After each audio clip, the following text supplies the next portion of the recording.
کہا ماں آپ کو پانی پیش کرنا تھا، جب پیالہ اپنے ہاتھ سے الگ کیا تھوڑی سی خال بھی اکھڑ گئی، تھوڑا سا خون بھی بہنے لگا کیونکہ پانی برف بن چکا تھا۔ اللہ اکبر، ماں نے بڑی دعاؤں سے نوازا۔ اسی طرح ایک رات والدہ نے ان کو حکم دیا کہ دروازے کا ایک پٹ کھول دو، لیکن رات بھر میں اس پریشانی میں کھڑا رہا کہ دایاں دروازہ کھولوں یا بایاں دروازہ کھولوں، کیونکہ اگر ان کی مرضی کے بغیر میں نے کھول دیا تو کہیں حکم عدولی نہ ہو جائے۔ ایک مرتبہ بایزید بستامی کی والدہ محترمہ نے آپ کو مکتب بھیجا، سورہ لقمان پڑھتے پڑھتے جب اس آیت پر پہنچے انشکر لی ولی والدیک، اللہ اکبر، اس کا معنی پتہ کیا ہے؟ اس کا معنی بنتا ہے یہ کہ حق مان میرا اور اپنے ماں باپ کا۔ تو کہتے ہیں جب وہ آیت پڑھی تو استاد صاحب سے کہتے ہیں کہ میں ذرا والدہ سے ملنے جانا چاہتا ہوں، ڈیورنگ کلاس درجہ لگا ہوا ہے، آیت پڑھی، ترجمہ پڑھا کہ ماں کے پاس جانا ہے، درجہ چھوڑ کر ماں کے پاس آ گئے۔ اب ماں پوچھتی ہے کہ بیٹا کیوں آئے ہو؟ تو آپ کہتے ہیں کہ ماں میں نے آج قرآن پاک میں پڑھا ہے کہ ماں باپ کا حق پورا کرنا ہے، تو میری عرض یہ ہے کہ دو جگہوں پر میں خدمت نہیں کر سکتا، یا تو مجھے اللہ عز و جل سے ہمیشہ کے لیے مانگ لیجئے، اپنی خدمت میں رکھ لیں، یا اللہ کے حوالے کر دو تاکہ اس کی عبادت میں لگا رہوں۔ ماں نے فرمایا بیٹا میں تجھے اللہ عز و جل کی بارگاہ کے لیے آزاد کرتی ہوں، اپنا فرض بھی تجھے معاف کرتی ہوں، جا رب کی عبادت میں مصروف ہو جا۔ یہ ماں کی خدمت تھی جس نے حضرت بایزید کو بایزید بستامی بنا دیا، اور وہ ماں بھی کیسی تھی جس نے اپنے حق معاف کیے اور بیٹے کو دین کے لیے وقف کر دیا۔ غوث اعظم رضی اللہ تعالیٰ عنہ، پیران پیر شیخ عبد القادر جیلانی بھی تو جیلان سے بغداد جانا چاہتے تھے، ماں سے کہا کہ ماں میں نے علم دین سیکھنے کے لیے بغداد جانا ہے۔ اچھا یہ آج کل جو ٹریول ہے نا، اب تو ٹریول بہت آسان ہے، بندہ صبح کہیں ہوتا ہے شام کہیں ہوتا ہے، پہلے ایسا نہیں ہوتا تھا، پہلے ٹریول بڑا مشکل، بیچ میں بڑا جناب ڈاکو آتے تھے، گھاٹیاں آتی تھیں، بلکہ آپ زیادہ دور نہ جائیں۔ اب یہاں جو بزرگ بیٹھے ان سے پوچھیں 1950-60 میں جو لوگ حج پہ جاتے تھے 5-5 6-6 مہینے کا سفر ہوتا تھا، گاڑیوں میں جاتے تھے، بسوں میں، پاکستان سے بس جاتی تھی حج کے لیے، اور جناب کئی لوگ تو واپس ہی نہیں آ پاتے تھے کیونکہ اتنے مشکل راستے، بیمار ہو جاتے تھے، وہ فیسلٹیز نہیں تھی۔ یہ تو میں آپ کو 50 سال پرانی 70 سال پرانی بات بتا رہا ہوں، صدیوں پرانا سفر کیسا ہوتا ہوگا۔ غوث پاک کی ماں نے آپ کو کیا کہا کہ بیٹا ٹھیک ہے اب جاؤ، اب ہماری محشر میں ملاقات ہوگی۔ ماں نے ان کا حق معاف کر دیا کہ میری خدمت نہ کرو، دین کی خدمت کرو۔ کیسے ماں باپ تھے، اور پھر کیا نصیحت کی تھی کہ بیٹا ہر حال میں سچ بولنا۔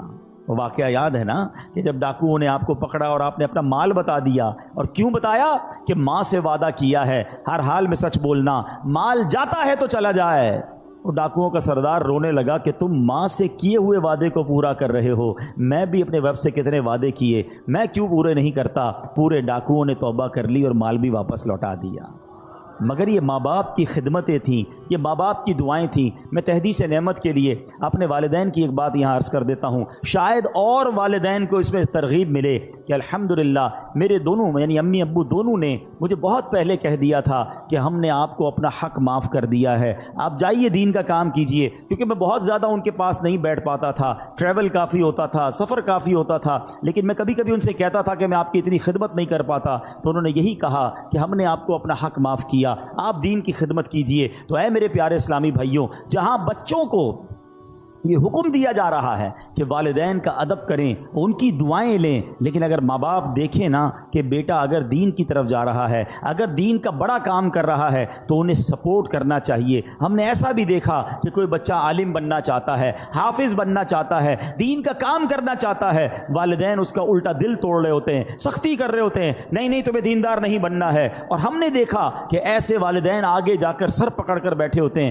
کیونکہ جب بچے کو دین سے آپ روکتے ہیں تو وہ دنیا میں ایسے غرق ہو جاتا ہے کہ بعض اوقات بری لائن میں پڑ جاتا ہے، غلط کاموں میں پڑ جاتا ہے، اور ماں باپ اس کے بعد سر پکڑ کے رو رہے ہوتے، دیندار بننا چاہتا تھا، میں نے دیندار نہ بنایا۔ دیکھو دیندار اور دنیا دار کی مثال سمجھ لو، یہ میں سب کے لیے نہیں کہتا مگر میجورٹی ایسا ہوتا ہے، ایک بار پھر ریپیٹ کر رہا ہوں، سب کو یہ لاگو نہیں ہوتا ہے مگر اکثریت پر یہ ضرور لاگو ہوتا ہے کہ جب بھی بچہ دنیا میں ترقی کرتا ہے نا، دنیا کو کوئی بڑا افسر بن جائے، دنیا میں جناب کوئی بڑی ڈگری لے لے، دنیا میں کوئی بڑا مقام لے لے، تو بعض اوقات ماں باپ ڈرتے ہیں کہ بچے کو کوئی بات بری نہ لگ جائے. بات کرتے میں ماں باپ کو ڈر لگ رہا ہوتا کیونکہ بڑا افسر بن گیا, بڑا سیٹھ بن گیا, بڑا جناب جاگیردار بن گیا, اس نے بڑی ڈگریاں لے لی ہیں.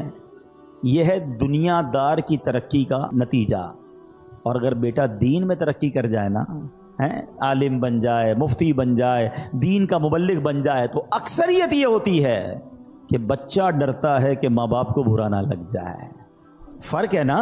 وہ اتنا بڑا مفتی بھی ہوگا کیونکہ اس نے قرآن پڑھا ہے, اس نے حدیث پڑھی ہے کہ ماں باپ راضی ہیں تو رب راضی ہے, ماں باپ ناراض ہیں تو رب بھی ناراض ہو جائے گا. ماں باپ اگر بد دعا دے دیں تو اس میں کیا بیڑا غرق ہو جاتا ہے.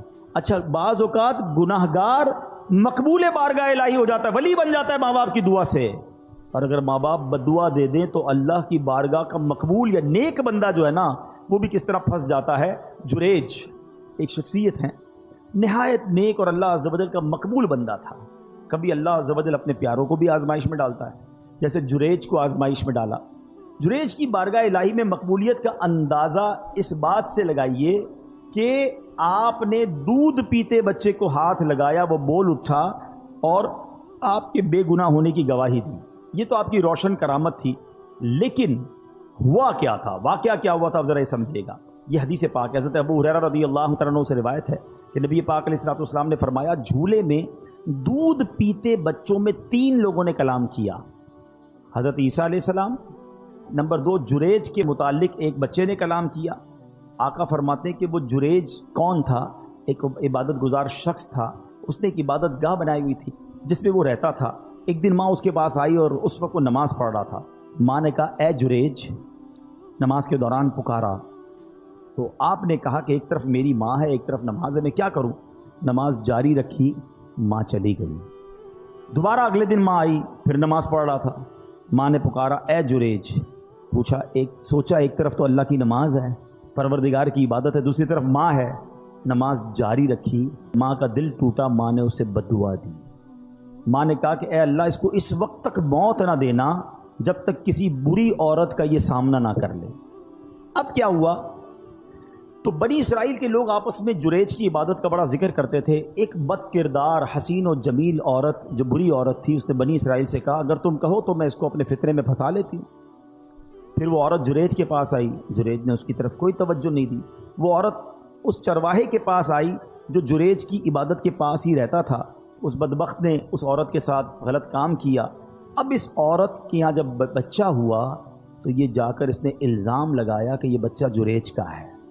لوگ جریج کی عبادت گاہ پر گئے اور اس کو نکالا, مارنا پیٹنا شروع کر دیا کہ تو بڑی عبادت گزار بنتا تھا, یہ تجھ پر اتنا بڑا الزام. اب جریج نے کہا, مسئلہ کیا ہے؟ کہا, یہ عورت کہتی تو نے غلط کام کیا, یہ بچہ تیرا ہے. جریج نے کہا, پہلے مجھے ٹھہرو, نماز پڑھنے دو. 2 رکعت نماز پڑھی اور بچے کے پاس آیا, اس کے پیٹ میں انگلی چبو کر دریافت کیا, اے لڑکے تمہارا باپ کون ہے؟ اس نے کہا, یہ چرواہا میرا باپ ہے. لوگوں نے آگے بڑھ کر اب جریج کو بوسہ دیا, معافی مانگی, بولے ہم آپ کو سونے کی ایک عبادت گاہ تعمیر کر دیتے ہیں. جریج نے جواب دیا, نہیں, تم دوبارہ مٹی سے ہی تعمیر کر دو, جیسے پہلے میری عبادت گاہ تھی ویسا ہی بنا دو. نبی پاک نے واقعہ سنایا. باتیں سیکھنے کو کیا ملی کہ ماں کا دل دکھایا تو آزمائش آئی نا. جو ماں نے کہا ایسا ہوا. یہ تو ٹھیک ہے کہ اللہ پاک نے اس کو آزمائش سے نکال دیا, لیکن ماں باپ کا دل کبھی نہیں دکھانا. ہاں, کتنا ہی تمہارا بڑا مرتبہ ہوا نا, اور ماں باپ ناراض ہو گئے تو بہت بڑی مشکل میں آ جائیں گے. اسی طرح زمخشری, یہ معتزلیوں کا بڑا عالم ہے, جنہوں نے کتابیں پڑھی ہیں وہ جانتے ہیں کہ اس کی ٹانگ کٹ گئی. لوگوں کے پوچھنے سے کہ کیسے ہوا تو کہا, یہ میری ماں کی بد دعا کا نتیجہ ہے. کہا, معاملہ کیا ہے؟ کہا, بچپن میں ایک چڑیا میں نے پکڑی تھی اور اس کی ٹانگ ڈوری سے باندھ دی. اتفاق سے وہ میرے ہاتھ سے چھوٹ کر دیوار میں گھس گئی. اب جب میں اسے کھینچتا تھا تو ظاہر ہے اس کی ٹانگ تو باہر آ رہی تھی, چڑیا نہیں آ رہی تھی. تو میں نے ڈوری زور سے پکڑ کر کھینچی تو اس کی ٹانگ ہی باہر آ گئی. چڑیا اندر ہی رہ گئی, ٹانگ اس کی باہر آ گئی. میری ماں نے جب یہ دردناک منظر دیکھا تو بے ساختہ میری ماں کی زبان سے نکلا کہ جس طرح تم نے اس کا پاؤں کاٹا ہے, اللہ تیرا پاؤں بھی کاٹے. حالانکہ وہ اس زمانے کا عالم تھا. وہ کہتا ہے, بس میں بخارا کے سفر پر گیا علم سیکھنے. سفر کے دوران میں گر پڑا, ٹانگ پر شدید چوٹ آئی. ٹانگ کا زخم ایسا بگڑا کہ آخر مجھے اپنی ٹانگ کٹوانا ہی پڑی. یہ یاد رکھنا. امام بخاری کی آنکھیں آ گئی ماں کی دعا سے, اور زمخشری کی ٹانگ چلی گئی ماں کی بد دعا سے. یہ سمجھنا ہے ماں باپ کی دعا کمال کا کام ہے، لیکن کبھی ان کا دل مت دکھانا. ایک شخص کے بارے میں آتا ہے کہ ماں نے آواز دی، اسے جواب نہیں دیا، ماں نے کہا تو گونگا ہو جائے، تو وہ گونگا ہو گیا. اچھا یہاں اب میں واپس اسی پوائنٹ کی طرف آؤں گا.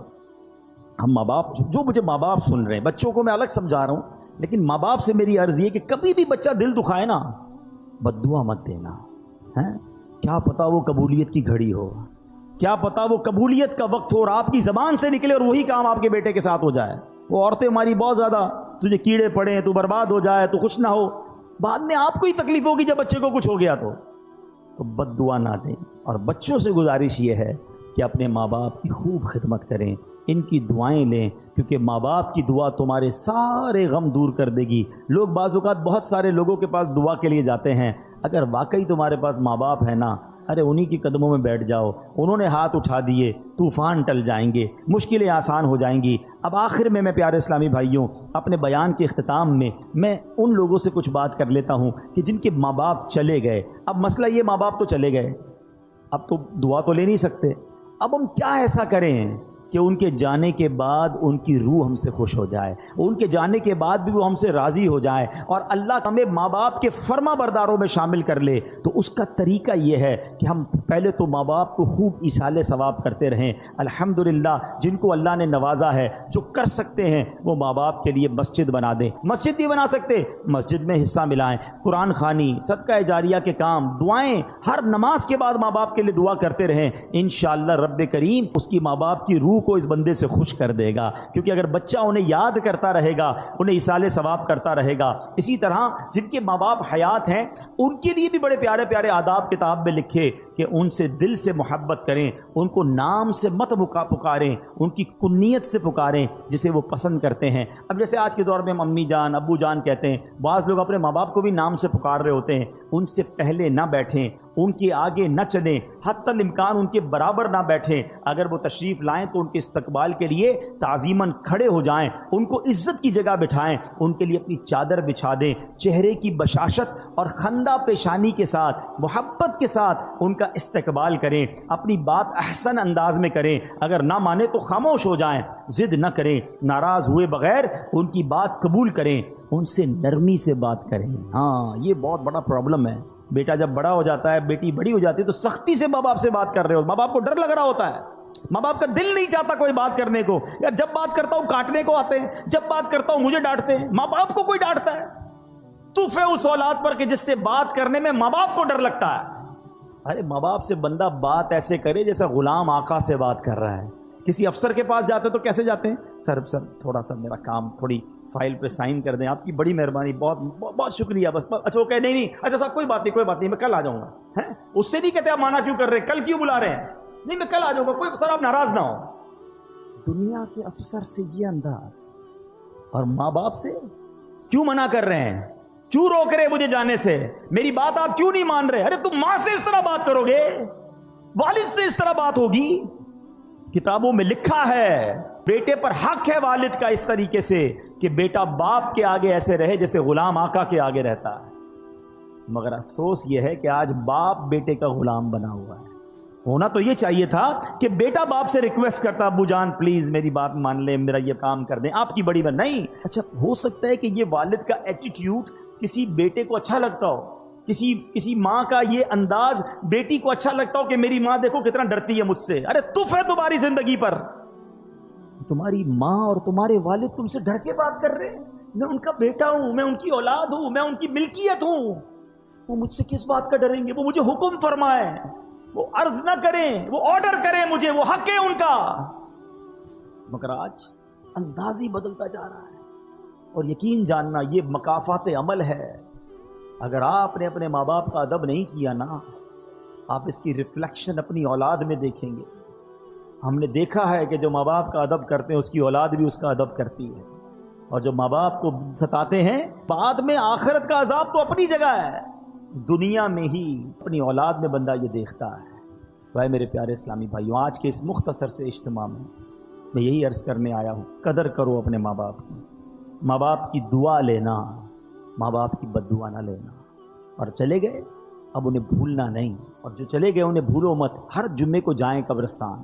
اچھا مزے کی بات دیکھو، ماں باپ بھی کمال کے لوگ ہیں، زندگی میں ماں باپ کی کوئی محبت سے زیارت کرے تو اسے حج کا ثواب ملتا ہے نا۔